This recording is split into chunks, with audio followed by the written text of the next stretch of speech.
Bonjour à toutes et à tous, bienvenue dans cette vidéo. Aujourd'hui, je vais vous parler un petit peu des erreurs à éviter ou des choses qu'il ne faut pas faire dans cette développerie 2021 et tout ça. Donc, mon clavier est en anglais, donc désolé pour la ponctuation. Ok, donc développerie 2021. Donc, 2021, non. 2021, ok? Donc, les erreurs à éviter. Absolument. Donc, regardez cette vidéo, partagez au max parce que on est en octobre, là. Donc, la loterie ferme en novembre, le 5 novembre. Ok? Donc, je reçois des questions à propos de ça également. Donc, vous avez jusqu'au 19. Non, vous avez jusqu'au 5 novembre, ok, 2019 pour pouvoir remplir le formulaire, ok. Donc, tous ceux qui demandent c'est quoi la date limite, c'est quoi le délai, etc. et tout, vous avez jusqu'au 5 novembre. Donc, pour ceux qui n'ont pas encore fait vos passeports, dépêchez-vous, vous avez jusqu'au 5 novembre. Ok, donc aujourd'hui dans cette vidéo, je vais vous parler des erreurs à éviter. Donc, erreurs en rouge à éviter dans cette développerie là parce que c'est primordial. Hein. Si vous faites ces erreurs là, vous serez disqualifié.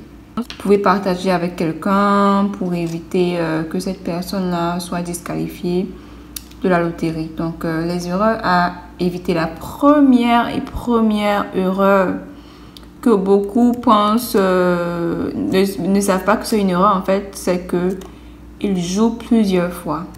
Ok, donc jouer plusieurs fois à la loterie.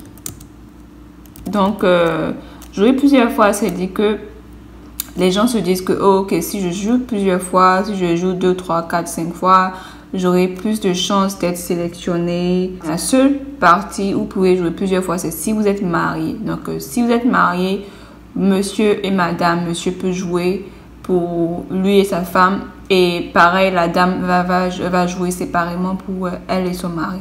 Ça, c'est uniquement dans cette partie que vous pouvez jouer plusieurs fois. Et ça, c'est pas plusieurs fois non plus, c'est seulement 2 fois. Monsieur joue une fois, madame joue une fois et c'est tout. Mais pour ceux qui sont célibataires ou qui ne sont pas mariés, qui sont en couple mais qui ne sont pas mariés et tout ça, vous pouvez jouer uniquement qu'une seule fois. Parce que si vous jouez plus d'une fois, ils vont voir que ils vont voir vos informations dans le formulaire déjà. Ok, donc votre nom, votre numéro de passeport, tout ça sera déjà dans les données. Vous voyez, dans les données du système américain. Et si vous jouez une autre fois encore, ils vont voir que le même nom apparaît également. Donc, automatiquement, ça vous disqualifie. Donc, jouez uniquement une seule fois. Donc, les erreurs à éviter, jouer plusieurs fois. Donc, c'est quelque chose que vous ne devez pas faire. OK? Donc, j'espère que vous avez compris cette partie-là parce que c'est très important. Ensuite, la deuxième erreur que, les gens font, c'est qu'ils remplissent mal le formulaire. Surtout au niveau du nom. Ok? Rempli. Bon, rempli, je ne sais pas si c'est avec E ou si c'est avec T. Bon, vous allez ignorer cette partie. Ok. Donc, bref, le nom mal rempli. Quand je dis nom mal rempli, c'est à plusieurs niveaux. Ok? Donc, premièrement, ça sera au niveau de votre premier prénom. Parce que là, c'est là-bas que beaucoup de personnes font des erreurs. Je vais expliquer ça encore, j'ai déjà expliqué ça plusieurs fois, mais je vais expliquer encore. Donc ici, je vais parler de last name. Ok.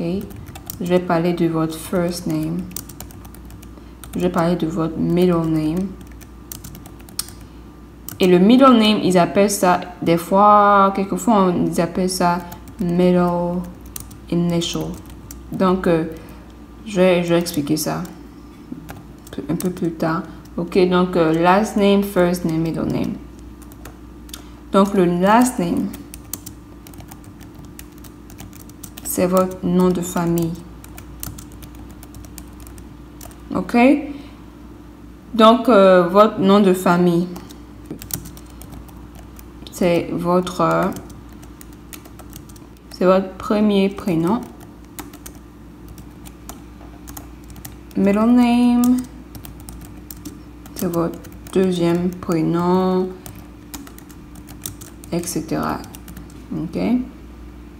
Donc, là, maintenant, je vais vous donner l'exemple. Donc, exemple, vous voyez pas. Descendre un petit peu. Donc, exemple. Quelqu'un qui a 2 prénoms. Donc, c'est mon même exemple hein, pour ceux qui ont regardé mes vidéos précédentes. Kofi, Aude, Madeleine. Donc, dans ce cas-là, Kofi, Aude, Madeleine. Ok? Donc, Kofi, c'est le nom de famille, n'est-ce pas? Donc, ça sera last name. Donc, je vais copier-coller ça ici. Comme ça, vous pouvez voir. Kofi. Aude, qui est le premier prénom, ça sera le first name. Donc, on va mettre ça ici. Aude.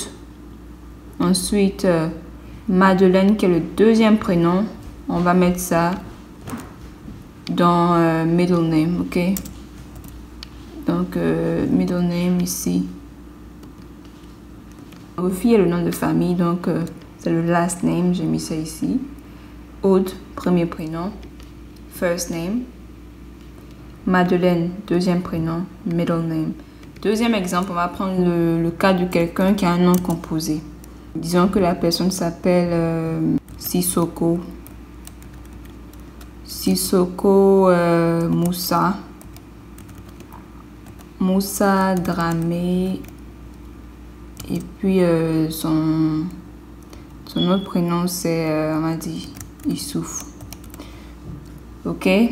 Donc, l'exemple Sissoko Moussa Dramé Issouf. Vous voyez clairement que Sissoko, c'est le nom de famille.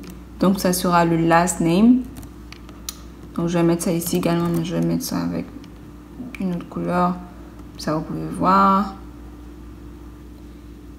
Ok, cette couleur-là. Moussa Dramé. Comme c'est un nom composé, ça veut dire que c'est un nom entier. Donc, vous ne pouvez pas décomposer pour dire que vous allez mettre Moussa dans le first name et Dramé dans le middle name. Non. Moussa Dramé, c'est en un mot. Donc, ça sera le first name. On va mettre ça ici. Moussa Dramé.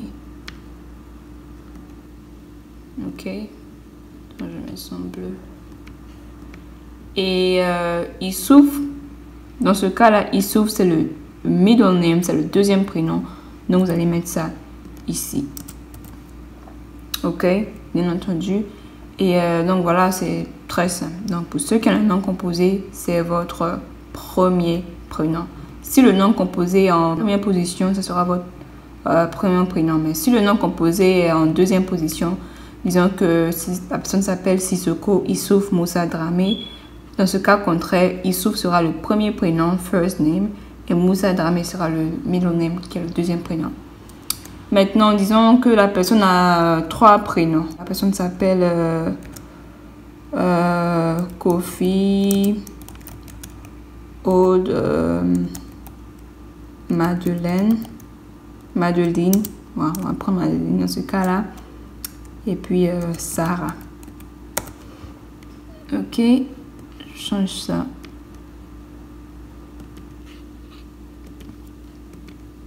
Et l'autre prénom, ça sera Esther. Donc, disons que la personne a un nom composé et elle a 2 prénoms juste après. Donc, dans ce cas-là, Kofi, c'est toujours le nom de famille. Ok.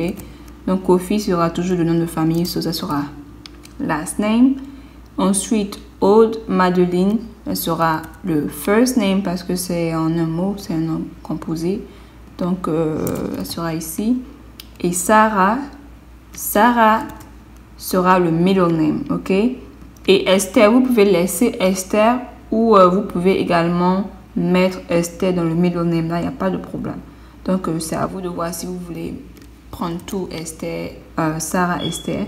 Vous pouvez écrire Sarah Esther ou bien vous pouvez écrire uniquement Sarah. Parce que là, c'est largement suffisant pour savoir que c'est vous. Ok, et j'avais mentionné au début middle initial. So, middle initial, des fois, si on vous demande le middle initial, c'est-à-dire que c'est la première lettre du nom. Donc, dans ce cas, on va vous dire de mettre sera S, E. Ouais, un petit peu.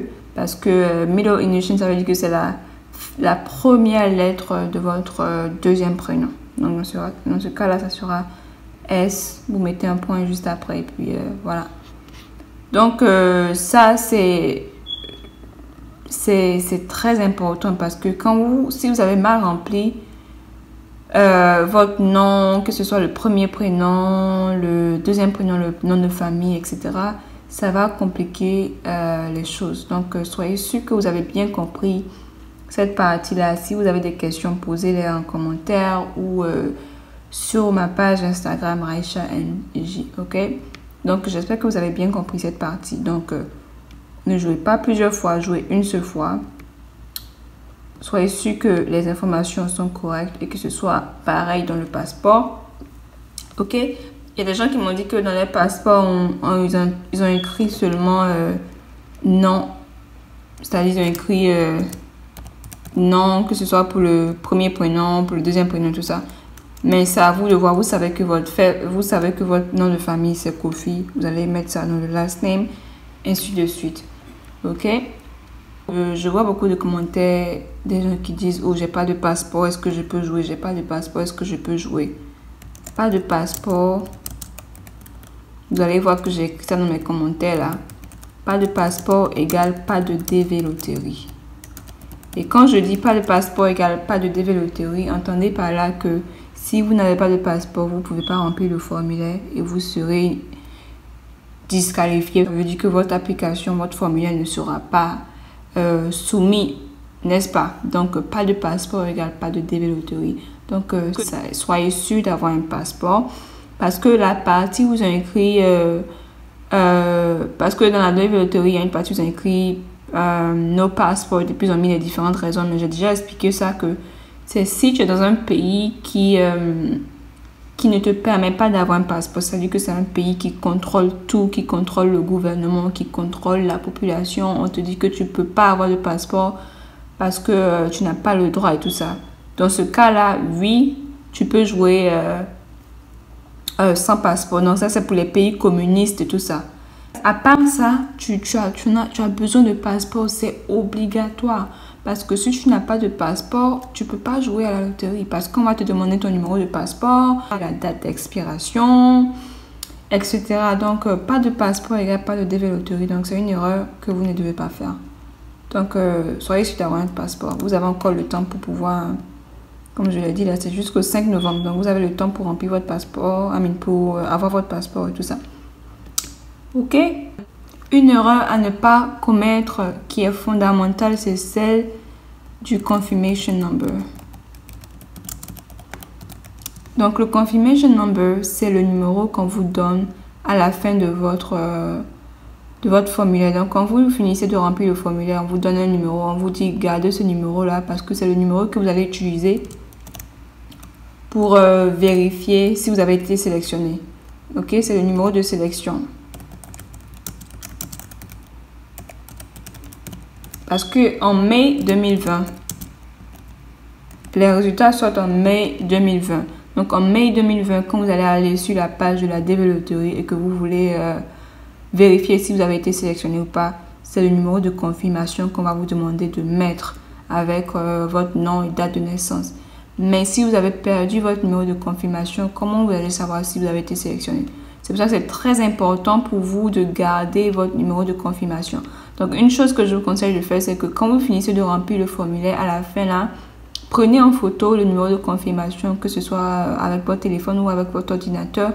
Gardez ça dans un endroit très sûr. Comme ça, en mai 2020, vous allez directement rentrer le numéro et puis regarder si vous avez été sélectionné. Donc, c'est très important parce que j'ai reçu une question. Quelqu'un m'a dit que oh, je suis allée faire quelque part dans une agence et tout ça, mais ils ne veulent pas me donner mon numéro de confirmation. Moi, je vous ai prévenu, je vous ai dit de ne pas aller dans les agences, remplissez le formulaire vous-même. Ok, mais si vous n'écoutez pas ça, c'est vous. En tout cas, le numéro de confirmation, vous devez l'avoir, vous devez le garder très précieusement parce que en mai 2020, vous aurez besoin de ce numéro pour pouvoir regarder si vous avez été sélectionné. Donc, voilà un petit peu, hein, je crois que c'est les erreurs. Bon, pour l'instant, c'est ce que j'ai. Donc, si j'ai encore d'autres idées, je vais faire une autre vidéo à ce sujet. Donc, si vous avez des questions, n'hésitez pas à me les poser en commentaire ou sur ma page Instagram Raisha NG. Donc, je mets ça ici. Pour ceux qui ne savent pas, je réponds aux questions là-bas. Donc, si vous avez des questions, envoyez-les-moi sur ma page Instagram. Envoyez-moi un message sur ma page Instagram Raisha NG ou en commentaire si vous voulez. Là, c'est la fin de cette vidéo. J'espère que vous avez bien profitez de cette vidéo. Si vous avez appris quelque chose, n'hésitez pas à donner le pouce en l'air.